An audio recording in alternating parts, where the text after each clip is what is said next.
Hi, everyone.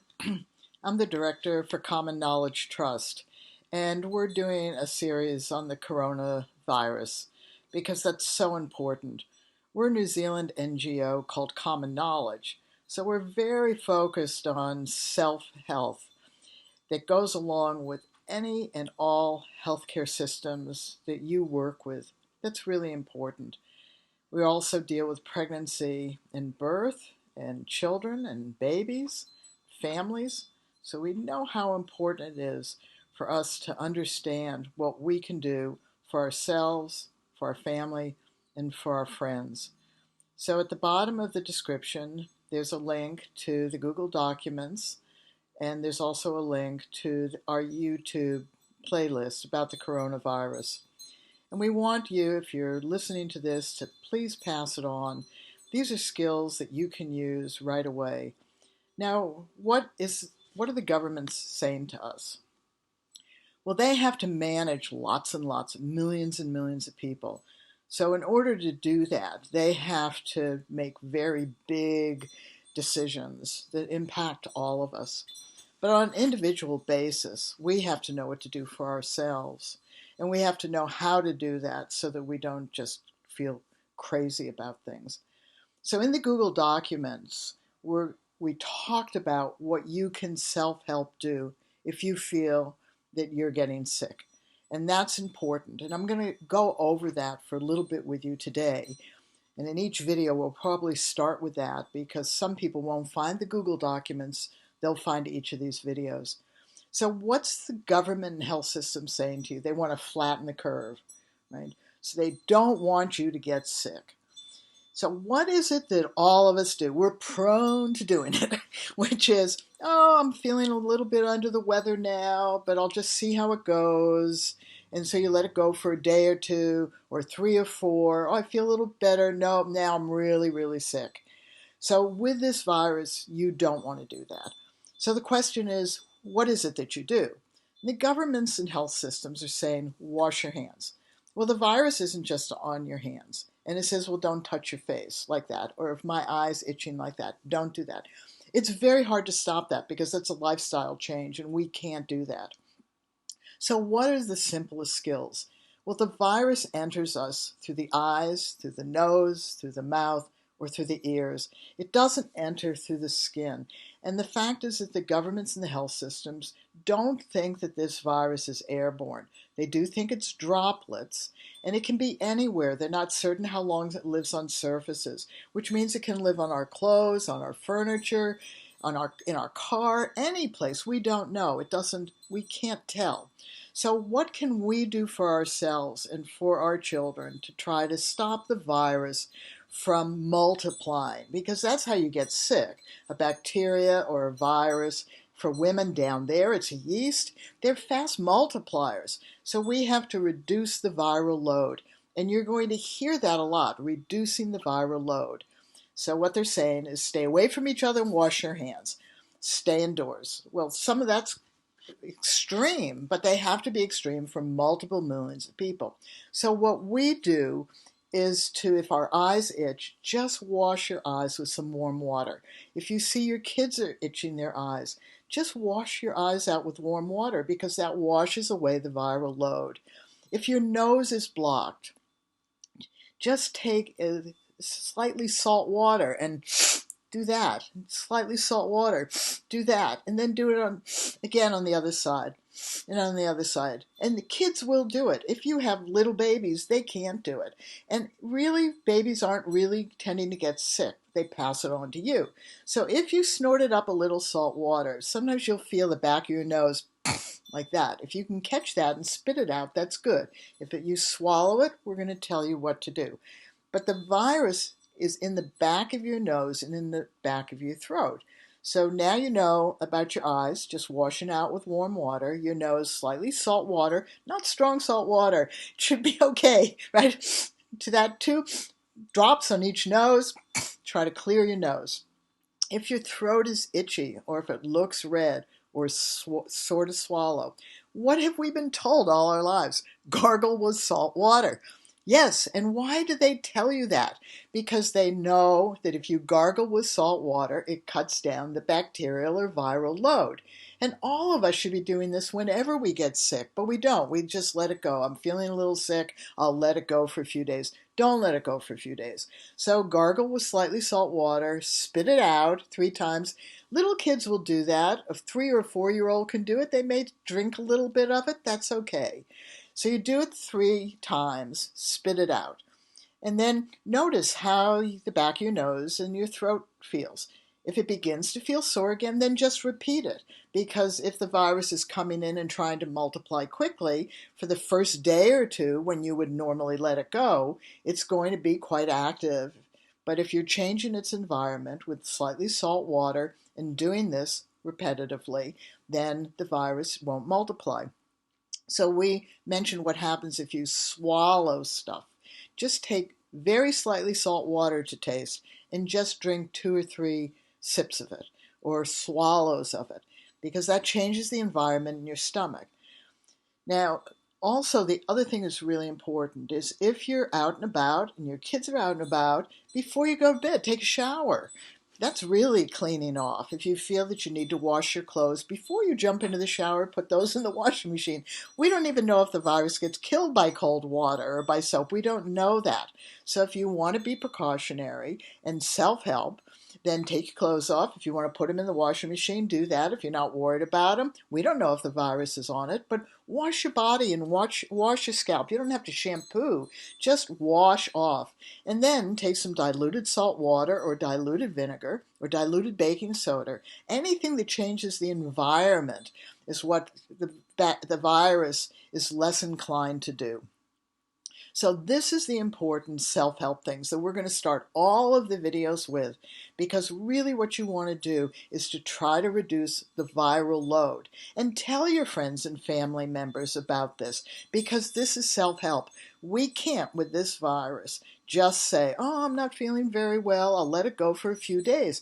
Because what happens is if you let it go and the virus comes down from your nose and from your throat, then what it does is it goes down to your respiratory system and you can get quite crook. And you don't want to be sick. And if you have elders in your family, tell them to do this. They're more likely to understand this because we didn't have penicillin until after I was born. So you really have to understand our generation understands these things. So pass it on. Now I want to get on to our third coronavirus update that we have in our Google Documents. So this is talking today about oral rehydration and the gift of fear. And I'm going to talk about the gift of fear first. What you have to remember is that so far the health systems are saying that this is a cluster disorder. That means if you do not live in a cluster, then you are not at risk at this moment. Now, your government or health system may be telling you to not go into the bars, not go into the cafes, not go into the movies, not go to big meetings. That's because they have to manage multiple millions of people. And you need to understand that. They are managing lots. You are managing you, right? So if you are not living in a cluster, you really are not at risk at the moment. If there are few illnesses of this disorder, then the fact is you have to start to pay attention. And if you're living near a cluster, then you need to pay more attention. And if you feel you are getting sick, then follow that protocol of washing your eyes, snorting salt water, gargling and spitting it out. Oh, I forgot, wash your ears. Salt water, even do that with your ears. Get it in. You can do that with your kids as well. And taking a shower at night, right, which is better. So let's talk about fear, because this is what is going to paralyze everybody, is fear. There's a brilliant book, not about this, but it's literally called The Gift of Fear, and it's by a man named Gavin de Becker, Debeker, I think his name is. It's a brilliant book, and everybody should really read it. But this is what you simply want to do in terms of talking to yourself and talking to your family. When you are afraid, we either see it as paralysis, which is a fright, flight, fight, or freeze, or we see it as a gift. It's important that we see it as a gift. That gift gives us the ability to be observant. And when we are observant, then we also calm down and we ask ourselves questions. So the biggest question to ask right now to yourself, if you're feeling fear about the coronavirus, is, are you or someone you love at risk of dying or being severely injured in the next 5 minutes? And I'm serious. This is a question you need to ask right now. Because you're afraid, I'm afraid, the virus is a thing, right? Are you or someone you love or know at risk of dying or being severely injured in the next 5 minutes? And if the answer is no, then you have another question. If the answer is yes, what do? You get appropriate help. So you ask that same question with a greater time frame. Do I feel that I or someone I know or love is going to die or severely injured in the next 12 hours? And it's the same thing. If the answer is yes, get appropriate help. If the answer is no, then you just have to be observant. Our children need us to be calm. Our grandchildren do as well.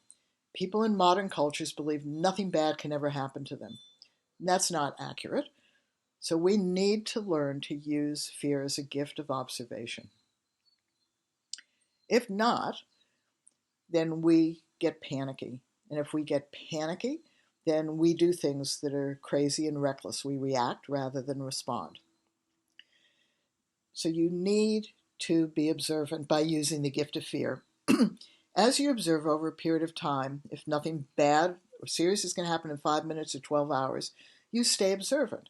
Because if it becomes serious, then seek help.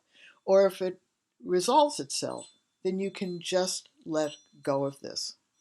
And this is a new way that you have to live at the moment, so that you can stay calm and focused and capable of going on with your life. And these are skills you need to pass on to other people.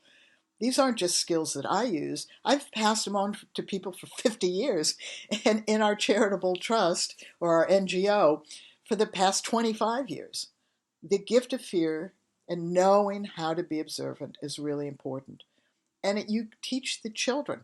Your 3-year-old isn't going to understand this, but your 6-year-old might. Your 7-year-old definitely will. And your family needs that. They need to know that. Okay? So, always respond when you need to. And don't overly respond when you don't need to. And this is the difference between the government or the health system and you as a family. If you feel that you can take care of yourself in a reasonable manner, then you have more latitude about what you can do, and you need to inform people of what you're doing to protect their health and well-being. That's really important. It's not a laissez-faire. I mean, I hear all the time with people saying, oh, this isn't going to amount to anything. Well, yeah, it is, right? Already has. And is it relative to other things? On the Google document, there's a beautiful picture that is, how different pandemics have affected us. So this one's very tiny at the moment. And this is the first global response we've had to anything. So it's a little bit hyper, but people are nervous because a global response is in response to the fact that we can move around the world globally very, very easily. And we have a very interesting supply chain. So you need to have self-help tools that you use within any health system that you use. So now I want to move on from the gift of fear to oral rehydration. When people get sick, you know this, you sometimes lose your appetite and you don't feel like drinking. You can lose your appetite. You have to continue to drink. So let me explain, because I don't have any medical background, so I'm very grunt. You need to learn this from a grunt's viewpoint. Water goes through your system. Oral rehydration stays in your system. So you want to make up an oral rehydration formula that you use. Now, how do you do that? It's slightly salty. Now, what's salty to you? It should be slightly salty. Isn't going to be the same to someone else. So you want if you have a family, have them taste it. If it's too salty, make up one that's slightly less salty for them. That's okay. And slightly sweet. Doesn't matter what you use for sweet. Just slightly salty, slightly sweet. You shouldn't be going, oh, that's salty. Ugh, that's sweet. You should be going, slightly salty, slightly sweet. And you want to make up liters of this. So for an adult, you should have about 3 liters a day. And for a child, 1 to 1.5 liter. You don't have to have this now. It's if you get sick. If you get sick. And it should be at room temperature. Now, why is it important for it to be at room temperature? Because our body is warm inside. And so if it's at room temperature, our body will utilize the oral rehydration formula better than it will if we put ice in it or chill it in a refrigerator. We have to warm up cold water, and that takes energy from our body. And we don't need that if we're sick. So we need to have it at room temperature or slightly warm because it's easier for our body to then utilize it. You can add a little bit of juice or flavor to the oral rehydration, which is fine. And so how, if you're sick and your child doesn't want to drink, do you give them it? Well, first make it palatable to them. That's the most important thing. They'll tend to drink things that they like. So my daughter was into dill pickles. So I tended to make things slightly sour for her because she would drink that better than she would slightly sweet. So you have to find out what your child, if you have a child, will drink. But slightly salty, slightly sweet, and very slightly, but it will go into their system. So if they take 2 or 3 sips of it, and you give it to them 2 or 3 sips again in 15 minutes or half an hour, then that's good. You'll get through it. If you ignore doing it, they won't get through it. The water doesn't drink itself. You have to do it. If you feel dry, or if your children look dry in their lips, that's an indication that they need fluids. And oral rehydration will go into their system, whereas water goes through their system. So if you feel that you're in a cluster environment where this coronavirus is skyrocketing up and down your community, then you need to have the oral rehydration now. If you're not in a cluster and there are no cases of it in your area or just a few of it, then when it's appropriate, make this up. And if you can drink a cup at a time, that's fine. I mean, this is good for exercising. We all know you go to the store and spend heaps of money for electrolytes and energy drinks. Make them up yourself. This is not the time to be going out and spending a lot of money on these things when you can make them up yourself. And we don't need more plastic than the environment. So make them up yourself. Okay. The other thing, before I go, and we're going to have a reality check as well, is get some either herbs or essential oils like sage, tea tree, thyme, rosemary, cedar. You can get them as dry herbs and light them and have the smoke around, or I put drops into a spray bottle and I spray the house. It freshens the air. And it's an antiviral and antibacterial. So these are things that you can do at your home that cut down that viral load. So before I close, I want to go back through reality checks. This is scary because we don't know it. Think about Wuhan in China. That province was a province of 60 million people. Wuhan is 11 million people, and the government shut it down. 80,000 people got sick. That is not a lot. And so when people are saying, well, it's not as bad as the flu, not as bad as measles, they're right, but we don't know how bad it could get because we don't know enough about it, right? So what we know is that people like me are more at risk, or your grandparents or great-grandparents. The children are not as risk, but they pass it on to you. But you have to have a reality check. You can't get paralyzed by the potential anxiety of the future. You are more likely to die in a car accident than you are to die or even get coronavirus. However, because it's so scary and governments are reacting in such extreme ways to try to prevent this from being massive, then you have to have a reality check for yourself. And that's where the gift of fear is. Second reality check is that unless you are absolutely legally required to stay at home, don't. And now you're going to go, oh, but, yes, oh, but. So where do you need to go? First of all, you need to understand that they don't think this virus is airborne. And you don't know if you have it on your clothes or whether it's on the grass or whether it's on a book or whether it's in a cup. You don't know that, right? But if you stay at home, you're going crazy, right? So get outside and exercise and take your kids. If you need to have a social distance, have a social distance. If you have friends and family, come up with a plan together. Go walk down the street 3 steps behind each other in a line. For goodness sake, play games that you can play frisbee or catch or things like that. You need to get out, play games, have a social distancing that is appropriate. But for instance, if you have a group of friends that want to get together more intimately, then share how to flush your eyes, how to snort salt water, how to gargle, how to do this, how to take a shower at night and wash, because at least you all are agreeing to do something to try to cut down the viral load. Okay, so on our Google document, you will see all these links. We have links about pregnancy, we have links about parenting, we have links about kids. And we're going to continue to do these. These are grunt things to do, family things. Please like our Facebook, Birthing Better, and like our YouTube. Do what you can to spread the word. We're going to get through this. We're going to get through this. So thanks very much for listening, and all of you take care. Bye-bye. Now I have to turn it off. See you all later. Bye-bye.